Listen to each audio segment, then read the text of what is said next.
গুলিবিদ্ধ ওসমান হাদির অবস্থার কিছুটা উন্নতি হলেও এখনও অত্যন্ত আশঙ্কাজনক। এক সন্দেহভাজনের ছবি প্রকাশ, জড়িতদের ধরতে 50 লাখ টাকা পুরস্কার ঘোষণা। সিসিটিভি ফুটেজ বিশ্লেষণ করে প্রাথমিকভাবে একজনকে আমরা শনাক্ত করতে সক্ষম হয়েছি। আমরা প্রাইম টার্গেটকে খুঁজতেছি এবং আপনারা বাই দিস টাইম নামও জেনে গেছেন। আসন্ন জাতীয় সংসদ নির্বাচনকে বাধাগ্রস্ত করার অপপ্রয়াস বলে আমরা মনে করি। হাদির পরিবারের সঙ্গে প্রধান উপদেষ্টার সাক্ষাৎ, দলগুলোর সঙ্গে বৈঠক। ভোট বানচালে ষড়যন্ত্রকারীদের রুখতে ঐক্যের ডাক, ফায়দা লোটার চেষ্টা দেখছেন তারেক রহমান। আওয়ামী লীগ যেই ষড়যন্ত্র ছক আঁকছে নির্বাচনকে ঘিরে, সেটার একটা শুরু বলা যেতে পারে। যারা বাংলাদেশে নির্বাচন চায় না তাদেরই এই কাজ। এই ঘটনাগুলো দিয়ে কেউ কোনো ফায়দা লোটার অবশ্যই তো চেষ্টা করছে। আমরা যদি নিজেরা ঐক্যবদ্ধ না হই, এই দেশ ধ্বংস হয়ে যাবে। দেখছিলেন প্রধান শিরোনাম, রাতের সময়ে সঙ্গে আছি আমি জাফর সাদিক। এবার অন্যান্য শীর্ষ সংবাদ। হাদির ওপর হামলার প্রতিবাদে বিএনপি ও ইনকিলাব মঞ্চের বিক্ষোভ, 48 ঘন্টায় গ্রেফতার না হলে আন্দোলন, শহীদ মিনারে সর্বদলীয় সমাবেশের ডাক। তারেক রহমান দেশে ফিরছেন 25 ডিসেম্বর, অংশ নেবেন নির্বাচনে, প্রস্তুত হচ্ছে বাড়ি কার্যালয়, নিরাপত্তায় সব ব্যবস্থা নেবে সরকার, জানালেন স্বরাষ্ট্র উপদেষ্টা। মিয়ানমারের ভেতরে ফের মর্টার শেল বিস্ফোরণ, বিকট শব্দে কক্সবাজার সীমান্ত এলাকায় বাড়ছে আতঙ্ক, 3টি বাড়িতে গুলি লাগার দাবি বাসিন্দাদের। শহীদ বুদ্ধিজীবীদের স্মরণে প্রস্তুত জাতি, রায়ের বাজার স্মৃতিসৌধে রাত 12টার পরই শুরু আনুষ্ঠানিকতা, নিরাপত্তা নিশ্চিতে সিসি ক্যামেরা স্থাপন। এবং সমুদ্র পরিবহন বাণিজ্যে হিস্সা বাড়াতে চায় বাংলাদেশ, 5 বছরে 10,000 কোটি টাকায় 22টি মাদার ভেসেল কেনার মহাপরিকল্পনা, প্রথমবার যুক্ত হবে কন্টেইনার ভেসেলও।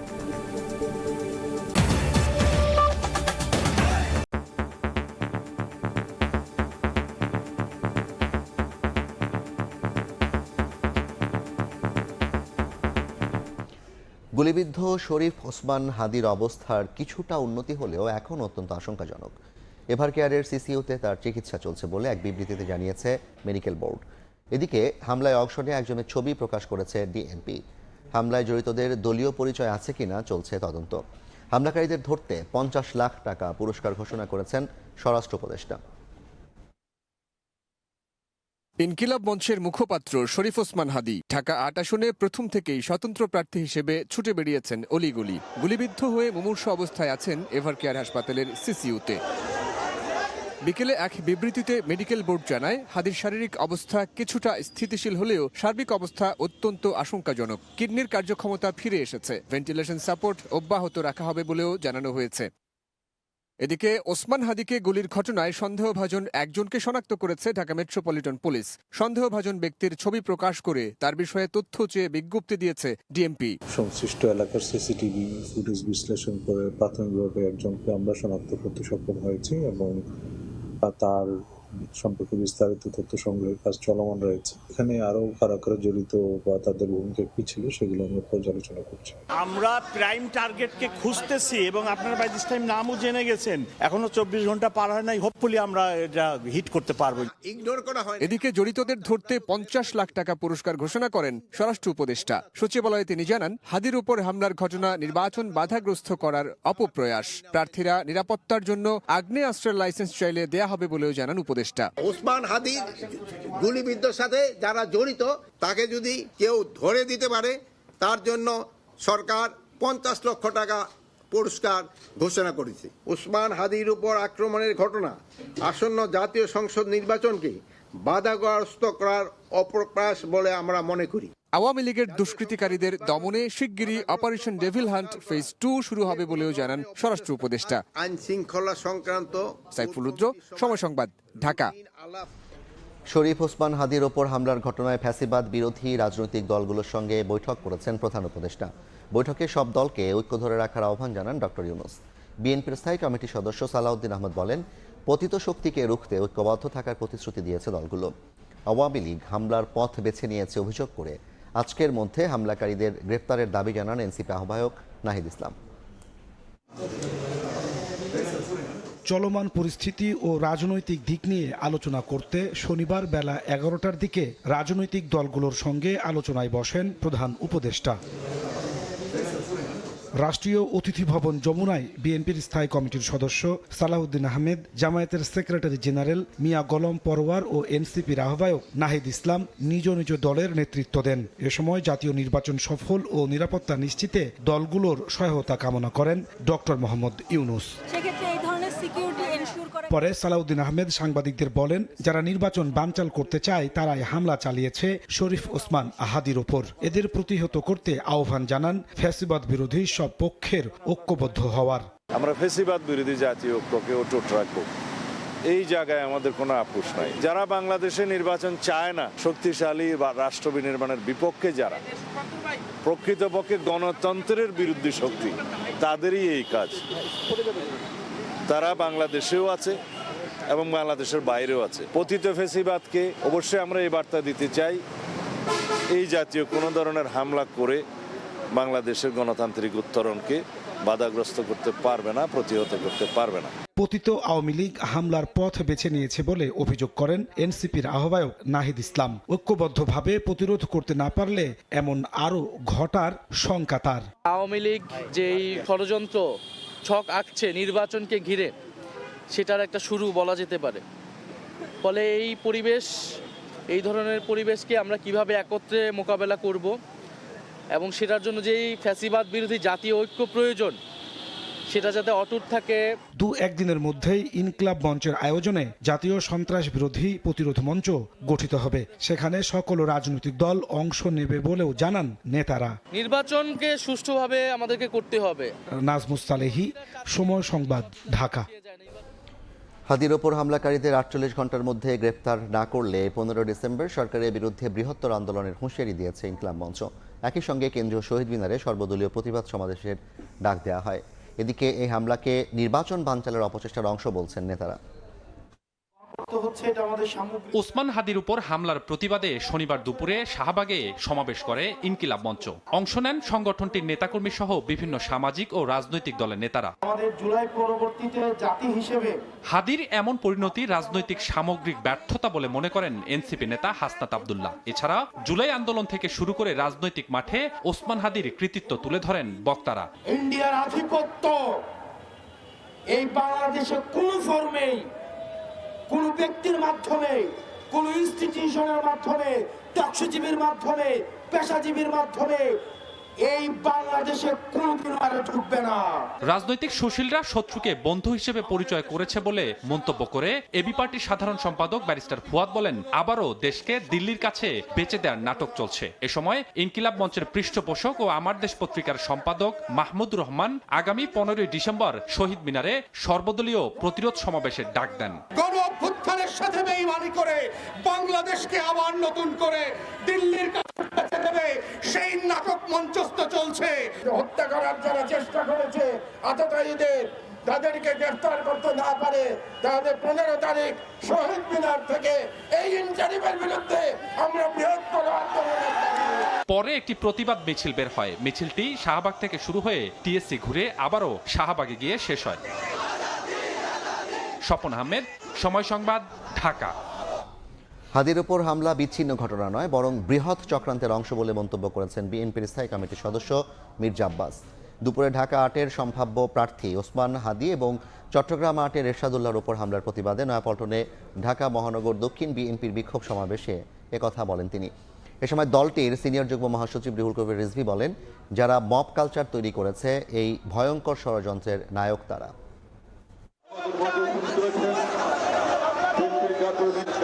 ঢাকা 8-এর সম্ভাব্য স্বতন্ত্র প্রার্থী ওসমান হাদি এবং চট্টগ্রাম 8-এর বিএনপি প্রার্থী এরশাদুল্লাহর ওপর গুলিবর্ষণ এবং হামলার প্রতিবাদে ঢাকার রাজপথে বিএনপির প্রার্থীরা।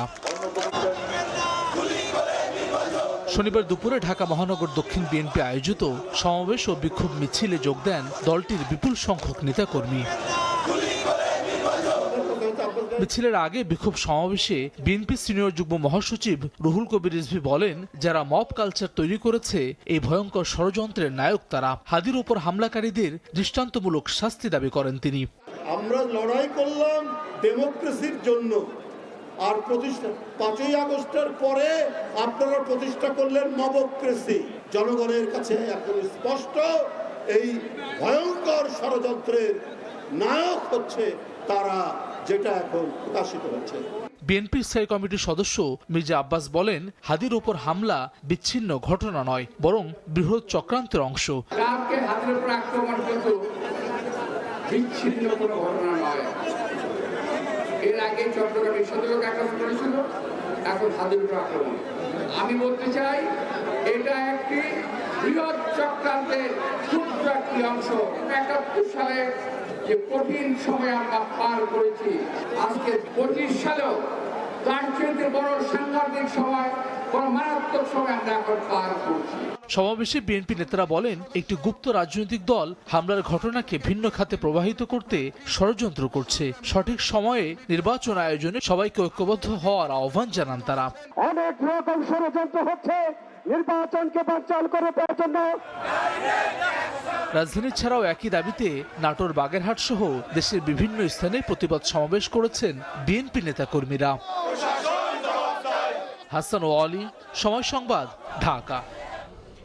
এ নিয়ে স্টুডিওতে আলোচনার জন্য আছেন সহকর্মী হাসান ওয়ালি। যাচ্ছি তার কাছে। ওয়ালি, আপনাকে স্বাগত জানাই। ওয়ালি, ওসমান হাদি গুলিবিদ্ধ হওয়ার পর ঢাকা মেডিকেলে চিকিৎসা হয়েছে, এখন এভার কেয়ারে আছেন, কি অবস্থা তার সর্বশেষ? আপনি জানেন যে গতকালকে যে দুর্ঘটনাটি ঘটেছে, মানে সব রাজনৈতিক দল, সব মহল থেকে কিন্তু আসলে খুবই ক্ষুব্ধ, তারা ক্ষুব্ধ প্রতিক্রিয়া জানিয়েছেন। আজকে সারাদিনেও কিন্তু প্রধান উপদেষ্টা যেমন সাক্ষাৎ করেছেন রাজনৈতিক দলগুলোর সঙ্গে, সব রাজনৈতিক দলগুলোও কিন্তু আলাদা আলাদা কর্মসূচি পালন করেছে। এভার কেয়ার হাসপাতালে তিনি চিকিৎসাধীন রয়েছেন। আজকে মেডিকেল বোর্ড, তার যে মেডিকেল বোর্ডটি গঠন করা হয়েছে 15 সদস্যের চিকিৎসকদের তত্ত্বাবধানে, তারা কিন্তু একটি আনুষ্ঠানিক বিবৃতি দিয়েছেন। সেখানে তারা কিছুটা শারীরিক অবস্থার উন্নতি হয়েছে সেটি বলেছেন, কিন্তু একই সঙ্গে এখন পর্যন্ত আসলে তার যে অবস্থা সেটি কিন্তু আসলে সংকটাপন্ন অবস্থাতে রয়েছে, সেটি কিন্তু বলেছেন। মেডিকেল বোর্ডের যেই আলোচনা, যারা সেই সিদ্ধান্ত তারা জানিয়েছেন, সেটি কিন্তু তারা আসলে খুব বেশি যে এখন পর্যন্ত আশার আলো কিন্তু সেখানে দেখা যায়নি। অবস্থা কিছুটা উন্নতি হয়েছে, তবে এখনও পর্যন্ত আশঙ্কাজনক, অত্যন্ত আশঙ্কাজনক অবস্থাতে রয়েছে। এভার কেয়ার সিসিউতে রয়েছেন ওসমান হাদি, ভেন্টিলেশন সাপোর্ট অব্যাহত রয়েছে, সেটি জানিয়েছে মেডিকেল বোর্ডের পক্ষ থেকে। একই সঙ্গে আজকে ঢাকা মেট্রোপলিটন পুলিশের তরফ থেকেও কিন্তু তার যে হামলাকারী, তাদের কিন্তু বেশ কিছু আপডেট দেওয়া হয়েছে। যেমন হামলায় জড়িত একজনের ছবি কিন্তু আসলে প্রকাশ করা হয়েছে, গ্রেফতারের সহযোগিতা চেয়েছে ডিএমপির তরফ থেকে। একই সঙ্গে হামলায় কারা জড়িত, দলীয় পরিচয় রয়েছে কিনা এর সঙ্গে আরও রয়েছে, সেটি তারা তদন্ত করছে বলে জানিয়েছেন। একই সঙ্গে স্বরাষ্ট্র উপদেষ্টা 50 লাখ টাকা পুরস্কার ঘোষণা করেছেন, যেহেতু এটি সামাজিক যোগাযোগ মাধ্যমে নানানভাবে এটি ছড়িয়ে পড়েছে ছবিটি, যাতে করে কোনোভাবে লুকিয়ে থাকতে না পারে, জনসম্মুখে থাকলে পরে যাতে করে ধরিয়ে দেয় সেটা বলেছেন। একই সঙ্গে প্রার্থীরা যদি আগ্নেয়াস্ত্রের লাইসেন্স চায় তাদেরকে দেওয়া হবে, এটি স্বরাষ্ট্র উপদেষ্টার পক্ষ থেকে বলা হয়েছে। একই সঙ্গে আপনি জানেন যে ডেভিল হান্ট শুরু হয়েছিল ফার্স্ট, এখন এটি দ্বিতীয় ধাপে শুরু হবে, এমনটি কিন্তু আসলে এখানে বলা হচ্ছে যে হামলায় কারা জড়িত তাদের দলীয় পরিচয় আছে কিনা দেখা হবে। একজনের ছবি প্রকাশ করা হয়েছে, তার যে ছবিটি প্রকাশ করা হয়েছে তার ব্যাপারে কিছু জানা গেছে কিনা? এটি সামাজিক যোগাযোগ মাধ্যমে আসলে নানান রকম আসছে, কিন্তু আনুষ্ঠানিকভাবে কিন্তু এখন পর্যন্ত পুলিশের তরফ থেকে সেটি কিন্তু প্রধান উপদেষ্টার পক্ষ থেকে দলগুলোর সাথে বৈঠকে কি করা হবে? একইভাবে কিন্তু আসলে যেটি শুরুতেই বলছিলাম যে প্রধান উপদেষ্টা আজকে 3টি দল, মূলত বিএনপি, জামায়াত, রাজনীতি এবং এনসিপির সঙ্গে আনুষ্ঠানিকভাবে বসেছেন। যেহেতু ওসমান হাদি কিন্তু জানেন যে জুলাই আন্দোলনের একটি পরিচিত মুখ, বিশেষত জুলাইয়ের পরে কিন্তু তিনি তার যে নানান ধরনের কর্মসূচি, বহুমাত্রিক কর্মসূচির মধ্য দিয়ে আলোচনায় উঠে এসেছেন এবং ঢাকা 8-এ প্রার্থী হওয়ার মধ্য দিয়ে কিন্তু সবসময় তিনি আলোচনায় ছিলেন জুলাইয়ের পক্ষে শক্তি হিসেবে। সেই কারণেই কিন্তু তার এই দুর্ঘটনা, তার উপরে হামলার ঘটনা আজকে বসেছেন প্রধান উপদেষ্টা। সবাইকে বলেছেন যেটি যে সবাই যাতে করে ঐক্য ধরে রাখে সেটি তিনি আহ্বান জানিয়েছেন। একই সঙ্গে সব রাজনৈতিক দল কিন্তু সেই প্রতিশ্রুতি দিয়েছেন যে ঐক্যবদ্ধ থাকবেন তারা। বিএনপির পক্ষ থেকে সালাউদ্দিন আহমেদ বলেছেন যে হাদির উপর হামলা প্রকৃতপক্ষে বাংলাদেশের উপর হামলা। একই সঙ্গে এনসিপির আহ্বায়ক নাহিদ ইসলাম পতিত আওয়ামী লীগ হামলার পথ বেছে নিয়েছে এমন মন্তব্য করেছেন। একই সঙ্গে 24 ঘন্টার মধ্যে যাতে করে হামলাকারীদের খুঁজে বের করা হয় সেই দাবিও কিন্তু আসলে নাহিদ ইসলাম জানিয়েছেন। দলগুলো কি কর্মসূচি নিয়েছে যেটি বলছিল? বেশ কিন্তু আজকে সারাদিনই কিন্তু যে ইনকিলাব মঞ্চের মুখপাত্র ওসমান হাদি, তার তরফে কিন্তু আজকে শাহবাগে বিক্ষোভ কর্মসূচি পালন করা হয়েছে। একই সঙ্গে কিন্তু বিএনপিও কিন্তু আজকে নয়াপল্টনে বিক্ষোভ কর্মসূচি করেছেন, যেখানে ঢাকার দক্ষিণ বিএনপির উদ্যোগে সেখানে কিন্তু যেই আসনগুলো রয়েছে সেখানকার প্রার্থীরাও কিন্তু আসলে সেই জায়গাটিতে ছিলেন, বিক্ষোভে অংশ নিয়েছেন। ইনকিলাব মঞ্চের যেই আজকে যে বিক্ষোভ কর্মসূচি ছিল সেখানে কিন্তু বেশ কিছু রাজনৈতিক দল অংশ নিয়েছেন। হাদির উপরে যে হামলা সেটিকে রাজনৈতিক ব্যর্থতা হিসেবে বলেছেন হাসনাত আব্দুল্লাহ, শত্রুকে বন্ধু হিসেবে পরিচিত করেছে রাজনৈতিক সুশীলা এটি এবি পার্টির ব্যারিস্টার ফুয়াদ, তিনি বলেছেন। একই সঙ্গে 15 ডিসেম্বর কেন্দ্রীয় শহীদ মিনারে প্রতিরোধ সমাবেশের কথা বলেছেন মাহমুদুর রহমান আমাদের সম্পাদক। একই সঙ্গে নয়াপল্টনে যেটি আমরা দেখছি যে মির্জা আব্বাস, তিনি বলেছেন হাদির উপর হামলা বিচ্ছিন্ন কোনো ঘটনা নয়, বিরোধ চক্রান্তের অংশ বলেছেন। রুহুল কবির রিজভী বলেছেন যারা মব কালচার তৈরি করেছে তারা ভয়ঙ্কর ষড়যন্ত্রের নায়ক। বিএনপির সর্বোচ্চ পর্যায় থেকে কি ধরনের কথাবার্তা বলা হচ্ছে এই বিষয়ে, কিংবা কি নির্দেশনা অথবা আশঙ্কা জানানো হচ্ছে? জানি যে বিএনপি কিন্তু আসলে বেশ কিছুদিন, অর্থাৎ আজকে 7ম দিনের মতো দেশ গড়ার পরিকল্পনা শীর্ষক কর্মসূচি পালন করছে। দলটির ভারপ্রাপ্ত চেয়ারম্যান তারেক রহমান কিন্তু প্রায় প্রতিদিনই কিন্তু তিনি বক্তব্য রেখেছেন, নেতাকর্মীদের নির্দেশনা দিয়েছেন। আজকেও কিন্তু রাজধানীর কৃষিবিদ ইনস্টিটিউটে কিন্তু সেই কর্মসূচি ছিল, সেই প্রতিবেদনটি আমরা দেখে আসতে চাই। ঢাকা 8 আসনে সম্ভাব্য প্রার্থী ইনকিলাব মঞ্চের মুখপাত্র ওসমান হাদি গুলিবিদ্ধ হওয়ার ঘটনায় দেশজুড়ে ক্ষোভ, উদ্বেগ আর উৎকণ্ঠা। রাজধানীর ফার্মগেটে কৃষিবিদ ইনস্টিটিউটে বিএনপির দেশ গড়ার পরিকল্পনা শীর্ষক কর্মসূচিতে উঠে আসে এ প্রসঙ্গ। আলোচনায় গুলির ঘটনাকে ফায়দা লোটার চেষ্টা হিসেবে দেখছেন দলের ভারপ্রাপ্ত চেয়ারম্যান।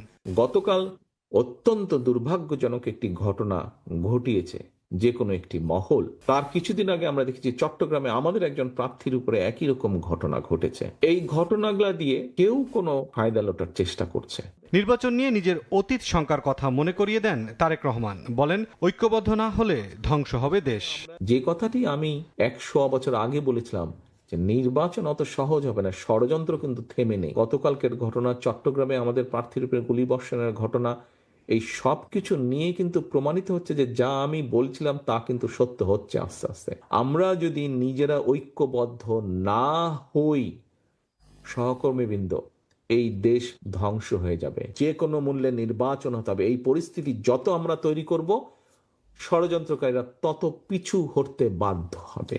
সকালে কর্মসূচির উদ্বোধনী সেশনে যে কোনো অজুহাতে মব তৈরি করে অস্থিতিশীলতা তৈরির চেষ্টা চলছে বলে মন্তব্য করেন বিএনপির স্থায়ী কমিটির সদস্য আমির খসরু মাহমুদ চৌধুরী। একটু ভিন্ন রাজনীতি আমরা দেখতে পাচ্ছি, সেটা হচ্ছে মবক্রেসির রাজনীতি। মুশতারিন হক জুনায়েদ, সময় সংবাদ, ঢাকা। ওয়ালি, সবকিছুতে কিন্তু আসলে ঘুরে ফিরে যে নির্বাচন পেছনের কোনো ধরনের চক্রান্ত হচ্ছে কিনা, হঠাৎ করে আপনি জানেন যে গত মাসেই চট্টগ্রামে বিএনপির একজন প্রার্থীর উপরে গুলি করা হয়েছে, জামায়াতের একজন প্রার্থীর ক্ষেত্রে একই ঘটনা ঘটেছে। সবশেষ ওসমান হাদি একেবারে সংকটাপন্ন অবস্থার মধ্যে রয়েছে। সব মিলে কিন্তু সব আলোচনায় কিন্তু ঘুরে ফিরে যে নির্বাচন পেছনে কোনো ধরনের চক্রান্ত হচ্ছে কিনা তেমন আলোচনায় কিন্তু আসলে উঠে আসছে। বিএনপির ভারপ্রাপ্ত চেয়ারম্যান তারেক রহমান কিন্তু সেই ঘটনারই কথা বলেছেন। ঢাকা ও চট্টগ্রামে গুলির ঘটনায় ফায়দা লোটার চেষ্টা হচ্ছে এমন মন্তব্য তিনি করেছেন। নির্বাচনের দাবিতে সবাইকে ঐক্যবদ্ধ হওয়ার আহ্বান জানিয়েছেন। সবাই ঐক্যবদ্ধ না হলে পরে দেশ ধ্বংস হবে, সেই আশঙ্কার কথা তিনি বলেছেন জনাব তারেক রহমান। একই সঙ্গে সকালে উদ্বোধন করেছেন আমির খসরু মাহমুদ চৌধুরী, দলটির স্থায়ী কমিটির সদস্য। তিনি বলেছেন মব তৈরি করে অস্থিতিশীলতা তৈরির চেষ্টা চলছে, এমন মন্তব্য তিনি করেছেন। সব মিলে কিন্তু আসলে সব জায়গায় কিন্তু আসলে আমরা নির্বাচন পিছিয়ে যাওয়ার কোনো ধরনের শঙ্কা আছে কিনা সেটি ঘুরে ফিরে আসছে। শুধু পিছিয়ে যাওয়া না, নির্বাচন বাতিল হয়ে যাওয়ার কোনো সম্ভাবনা আছে, বানচাল হওয়ারও আসলে এক ধরনের আলোচনা সব জায়গায়। অনেক ধন্যবাদ আপনাকে হাসান ওয়ালি। আমাদের সঙ্গে যুক্ত ছিলেন সহকর্মী হাসান ওয়ালি, জানাচ্ছিলেন ওসমান হাদির সবশেষ অবস্থা এবং তাকে কেন্দ্র করে রাজনৈতিক দলগুলোর যে কর্মসূচি সে বিষয়ে বিস্তারিত রাতের সময় আরও থাকছে। ব্রিটেনে নাগরিকত্ব হারানোর ঝুঁকিতে 90 লাখ মুসলিম, বেশিরভাগই বাংলাদেশ, পাকিস্তান, ভারতীয় বংশোদ্ভূত। মানবাধিকার ও আইনজীবী সংগঠনের প্রতিবেদন। 25 ডিসেম্বর দেশে ফিরছেন বিএনপির ভারপ্রাপ্ত চেয়ারম্যান তারেক রহমান। অংশ নেবেন জাতীয় নির্বাচনে। এরই মধ্যে তার বাসভবন ও অফিসের সংস্কার কাজ প্রায় শেষ। বাবার সঙ্গেই ঢাকায় ফেরার কথা রয়েছে একমাত্র সন্তান ব্যারিস্টার জাইমা রহমানের। বিএনপির ভারপ্রাপ্ত চেয়ারম্যানের নিরাপত্তায় সরকার সব ব্যবস্থা নেবে বলে জানিয়েছেন স্বরাষ্ট্র উপদেষ্টা আহমেদ সালেহিনের বিশেষ রিপোর্ট। নানা গুঞ্জন আর শঙ্কা কাটিয়ে অবশেষে আগামী 25শে ডিসেম্বর দেশের মাটিতে পা রাখতে যাচ্ছেন বিএনপির ভারপ্রাপ্ত চেয়ারম্যান তারেক রহমান। তিনি দেশে এসে কোথায় থাকবেন সেটাও কিন্তু এখন নির্ধারিত, অর্থাৎ গুলশান এভিনিউর 196 নম্বর বাড়িতে থাকবেন তিনি, এবং সেই বাড়ির সংস্কার কার্যক্রম চলছে দীর্ঘদিন ধরেই। দেয়ালের শুভ্র রং, কাঁটাতারের বেড়া আর নিরাপত্তায় সিসিটিভি ক্যামেরা বসানো হয়েছে বাড়ির চারপাশে। সর্বোচ্চ নিরাপত্তা নিশ্চিতে পুলিশ বক্স বসানো অনেকটা শেষ। ছোট গেট বদলে লাগানো হয়েছে বড় করেই। ভেতরে চলছে বাকি সংস্কারের কাজ। বিএনপির ভারপ্রাপ্ত চেয়ারম্যান তারেক রহমান দেশে ফিরে যে বাড়িতে উঠবেন সেই বাড়ি ঘিরে চলছে শেষ মুহূর্তের প্রস্তুতি।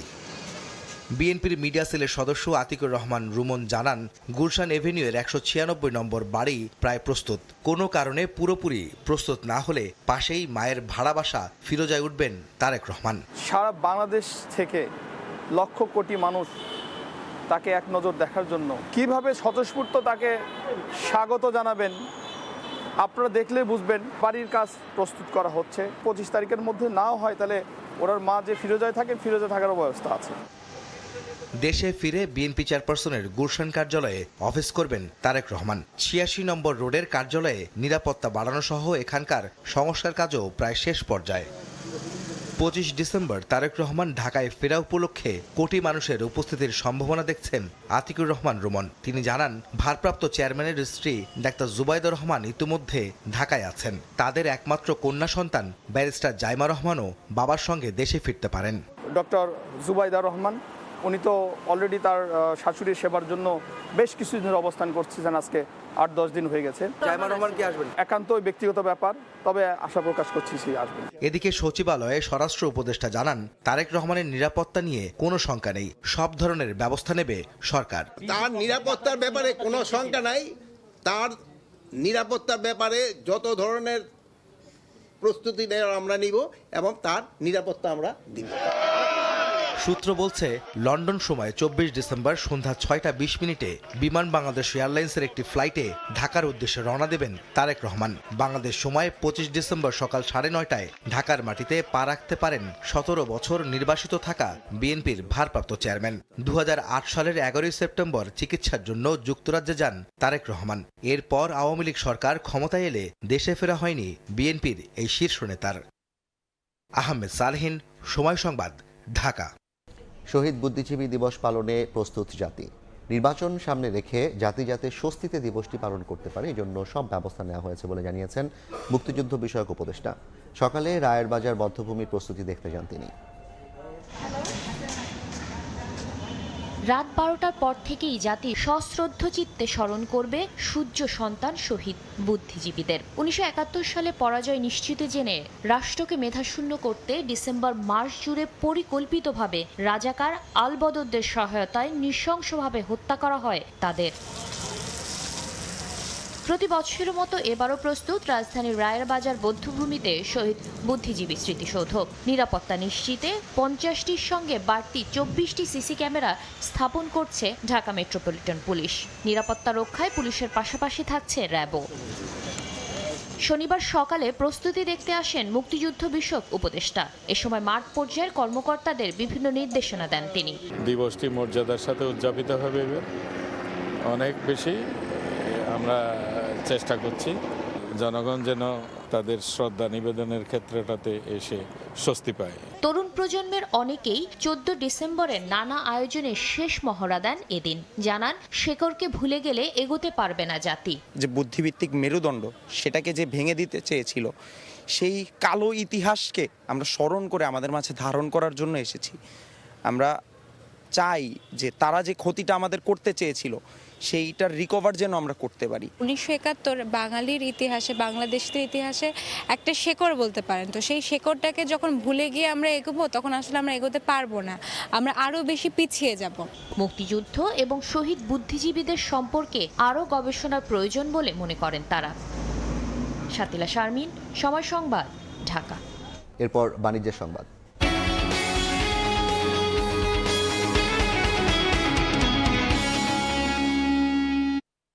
বহির্বিশ্বে সমুদ্র বাণিজ্যে ভাগ বসাতে আগামী 5 বছরে 10,000 কোটি টাকায় 22টি মাদার ভেসেল কেনার মহাপরিকল্পনা নিয়েছে রাষ্ট্রায়ত্ত প্রতিষ্ঠান Bangladesh shipping corporation BSC। Bulk carrier ও অয়েল ট্যাঙ্কারের পাশাপাশি প্রথমবারের মতো বহরে যুক্ত হবে কন্টেইনার ভেসেলও। শাখাওয়াত ত্রিপুর ক্যামেরায় বিস্তারিত জানাচ্ছেন কমল দে। বর্তমানে বাংলাদেশি পতাকাবাহী 104টি মাদার ভেসেল দিয়ে পণ্য বহনে সক্ষমতা রয়েছে 54 লাখ মেট্রিক টন, যা দেশের আমদানি রপ্তানি বাণিজ্যের মাত্র 11 থেকে 12%। অথচ আন্তর্জাতিক মেরিটাইম অনুযায়ী সমুদ্র বাণিজ্যের ক্ষেত্রে 40% দেশীয় ক্যারিয়ার, 40% বিদেশি ক্যারিয়ার এবং বাকি 20% দেশি ও বিদেশি ক্যারিয়ার যৌথভাবে পরিচালনা করার বিধান রয়েছে। পোর্ট ফ্যাসিলিটি ইমপ্রুভ করতেছে, সাথে সাথে যদি আমাদের কার্গো ক্যারিং ক্যাপাসিটিও বাড়ে, তাহলে আমাদের শিপিং ওয়ার্ল্ডের it will then be big impact. এখানে একটা ভালো ইম্প্যাক্ট হবে যদি বাংলাদেশি ফ্ল্যাগগুলি আরো বাড়ে। সবশেষ অক্টোবর মাসের শেষ সপ্তাহে বিএসসির বহরে যুক্ত হয়েছে বাংলার প্রগতি নামের একটি মাদার ভেসেল। এ নিয়ে বিএসসির বহরে বর্তমানে জাহাজের সংখ্যা 6টি। আগামী 2-1 মাসের মধ্যে যুক্ত হবে বাংলার নবযাত্রা নামে আরও একটি কার্গো ভেসেল। এই অবস্থায় আগামী 5 বছরে নিজেদের বহরে 22টি মাদার ভেসেল যুক্ত করার মহাপরিকল্পনা নিয়েছে বিএসসি। আমরা যদি এই 22টা জাহাজ বিএসসিতে নেক্সট 5 ইয়ার্সের মধ্যে অর্জন করতে পারি, আমরা যদি পয়েন্ট অফ কনসলিডেশনে পৌঁছাই, তাহলে জাতীয় অর্থনীতি আমরা ব্যাপক অবদান রাখতে পারবো। 2018 এবং 19 সালে চীন সরকারের আর্থিক সহায়তায় 1843 কোটি টাকা মূল্যে 3টি করে মোট 6টি জাহাজ কিনেছিল বাংলাদেশ শিপিং কর্পোরেশন। রাষ্ট্রায়ত্ত প্রতিষ্ঠান বাংলাদেশ শিপিং কর্পোরেশন 10 বছরে 22টি জাহাজ কেনার যে মহাপরিকল্পনা নিয়েছে, এর অংশ হিসেবে G2G ভিত্তিতে দক্ষিণ কোরিয়া থেকে কেনা হবে 6টি জাহাজ। এর বাইরে প্রতি বছর নিজস্ব তহবিল থেকে 1টি করে জাহাজ কিনতে চায় বিএসসি।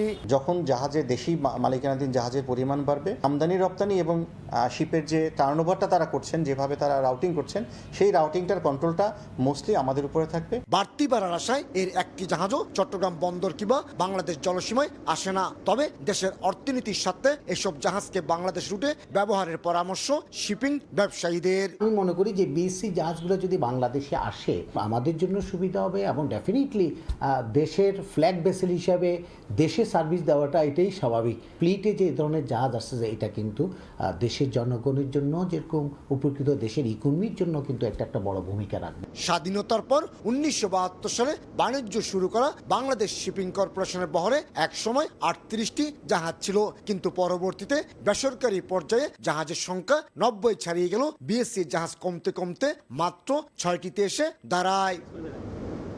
কমল দে, সময় সংবাদ, চট্টগ্রাম। মিয়ানমার সীমান্তে দেশটির ভেতর থেকে আবারও আসছে মর্টার শেল বিস্ফোরণের শব্দ। এতে আতঙ্ক ছড়িয়েছে কক্সবাজারের সীমান্তবর্তী এলাকায়। ভোরে টানা 1 ঘন্টা হোয়াইটকং সীমান্তের ওপারে বিস্ফোরণ ও গুলির শব্দ শোনা যায়। এক পর্যায়ে বাজার সংলগ্ন 3 জনের বাড়িতে গুলি লাগে বলে দাবি স্থানীয়দের। এছাড়া উত্তরপাড়ার নাফ নদীতে একটি মর্টার শেল পড়লে ধোঁয়ার কুণ্ডলী উঠতে দেখা যায়। ঘরবাড়ি কেঁপে উঠলে আতঙ্কিত হয়ে পড়েন অনেকে। তবে সীমান্তের কোনো বাসিন্দা হতাহত হননি। বাসিন্দাদের সাবধানে চলাফেরার জন্য সতর্ক করেছেন জনপ্রতিনিধি ও বিজিবির সদস্যরা।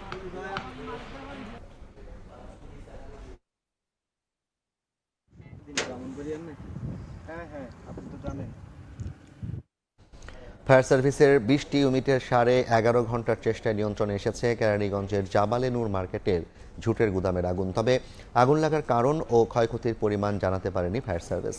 ক্ষতিগ্রস্ত ভবনটিকে ঝুঁকিপূর্ণ মনে করা হচ্ছে, তাই কালও চলবে উদ্ধার কাজ। কেরানীগঞ্জের বাবুবাজার ব্রিজ সংলগ্ন জাবালে নূর মার্কেটের নিচতলায় ঝুটের গুদামে আগুন লাগে শনিবার ভোরে। ধোঁয়ায় ছেয়ে যায় চারপাশ। খবর পেয়ে ঘটনাস্থলে পৌঁছায় ফায়ার সার্ভিস। 20টি ইউনিটের প্রায় 11.5 ঘন্টার চেষ্টায় বিকেল 5টার দিকে নিয়ন্ত্রণে আসে আগুন।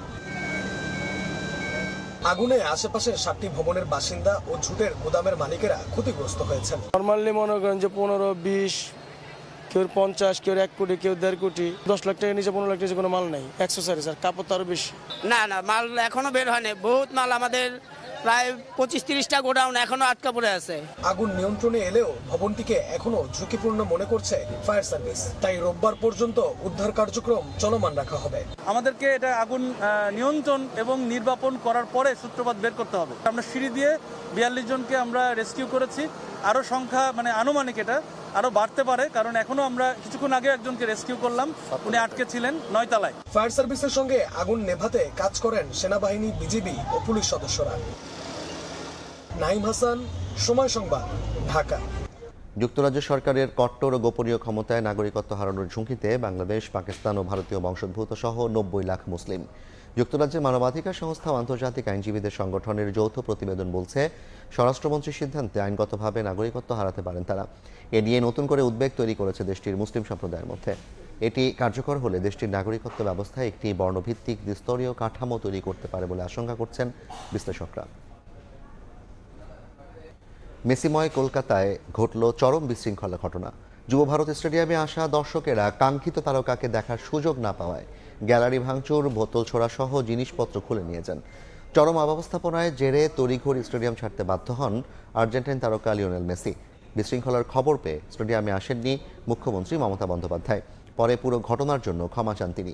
অব্যবস্থাপনার দায়ে গ্রেফতার করা হয় আয়োজক শতদ্রু দত্তকেও। বিস্তারিত জানাচ্ছেন সুব্রত আচার্য, ছবি তুলেছেন বিশ্বজিৎ দাস। মাত্র কয়েক মিনিটের জন্য ফুটবলের ঈশ্বর নামে পরিচিত লিওনেল মেসি নেমেছিলেন ঐতিহাসিক যুব ভারতী ক্রীড়াঙ্গনের মাঠে, আর তাকে ঘিরেছিলেন নিরাপত্তা বাহিনী, আয়োজক সংস্থার কর্মকর্তারা, রাজ্যের ক্রীড়ামন্ত্রী অরূপ বিশ্বাস, কয়েকজন সেলিব্রিটি সহ প্রায় শতাধিক মানুষ। সে কারণে বহু প্রত্যাশা নিয়ে স্টেডিয়ামের গ্যালারিতে বসে থাকা মেসি ভক্তরা দূর থেকে এক ঝলকও দেখতে পাননি মেসিকে। আর তাতেই ক্ষুব্ধ হন গ্যালারিতে থাকা প্রায় লাখখানেক দর্শক। আসন ছেড়ে মাঠে নেমে পড়েন অনেকেই। কেউ চেয়ার ভাঙচুর করেন, কেউ বা ভাঙেন গ্যালারি। মেসি নির্ধারিত সময়ের আগেই কলকাতা বিমানবন্দর পৌঁছান।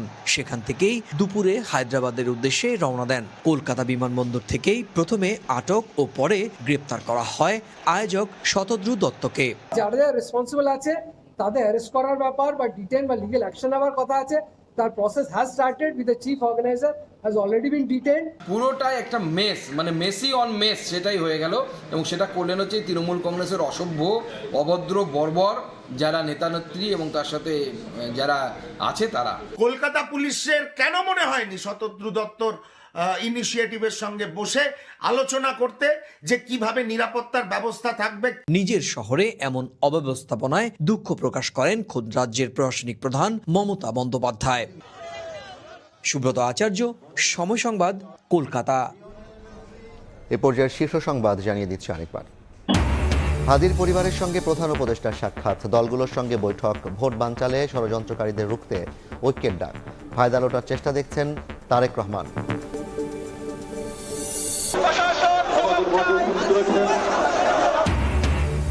হাদির ওপর হামলার প্রতিবাদে বিএনপি ও ইনকিলাব মঞ্চের বিক্ষোভ, 48 ঘন্টার মধ্যে গ্রেফতার না হলে আন্দোলন, শহীদ মিনারে সর্বদলীয় সমাবেশের ডাক।